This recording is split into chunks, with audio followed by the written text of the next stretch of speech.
Hey, good evening, everybody. Just a quick update on Tupperware. Looks like it ran up this evening. It surged actually around $3 in after hours. It looks like they restructured their debt, and it almost went up to 690 around there. And it looks like there's a bunch of resistance at $7. So we'll see how that goes tomorrow. And if a lot of you that are up a lot, just make sure you use some sort of stop.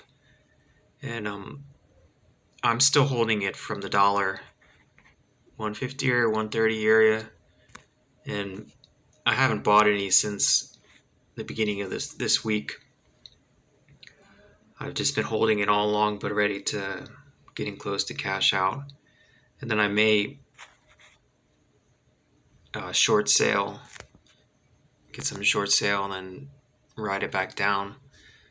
But I have to research more on the price action there, where the resistance is, and see how that goes. But it's really great news that, I thought it was falling apart.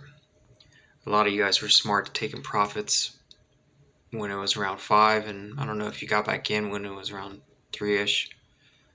But I had nothing really to lose when I was at $1.50, and I didn't have many shares. It's only for a small account in Moomoo. Only had a couple hundred shares, and I don't know, you have to have more guts to throw more money at that in such a speculation play. So stocks like this, Tupperware, Yale, and a few others that were running, they're great for building small accounts. So that was my plan. I can't believe I'm still talking about Tupperware for the last couple weeks.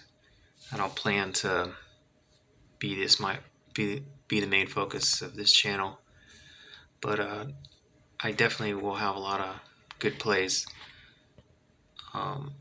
So yeah, we'll see how it goes tomorrow. It should be interesting where this plays, and I don't know how long it will last, and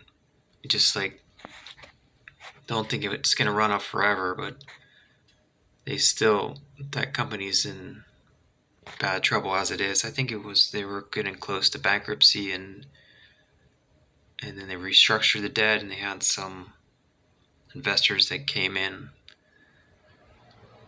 that saved the day. And yeah, that's been their whole story. There's no catalyst really on the business side that they're doing better. People are buying more Tupperware. I don't think that. And there's too much competition there. You can just go to the dollar store and get yourself some. But I don't know. It's maybe that eventually comes back, but I don't know. This is more just a meme play, but it's an older company that's been around forever. But yeah, it'd be nice if they get their stuff together and came back, and you had it $1, and it just really takes. They get their fundamentals back, and then you're holding it from. But I highly doubt that. This is more just a trade for all of us. So we'll see. Just have your stops, and we'll see how tomorrow plays. It's just that big resistance line around $7 that I didn't see it break through any of that in after hours, so it's kind of worrisome there. But if it hits through there and takes off, and who knows, I'll have to look at the chart some more and see where that goes. But this is just for me, just from a small account, Moomoo. I think I put $100 in there. Now it's already up to 900 in a week or so, week or less. So I would have to say those alerts really are great on Moomoo. That's one benefit there. Well, we'll talk about that later. But let's see how Tupperware goes. And if you like this video, hit like, subscribe, and do all that. And this is not a solicitation to buy or anything. I'm just your average investor here. This is just my opinion. And hit subscribe if you really like this channel. and we'll see you on the next one. Have a good night.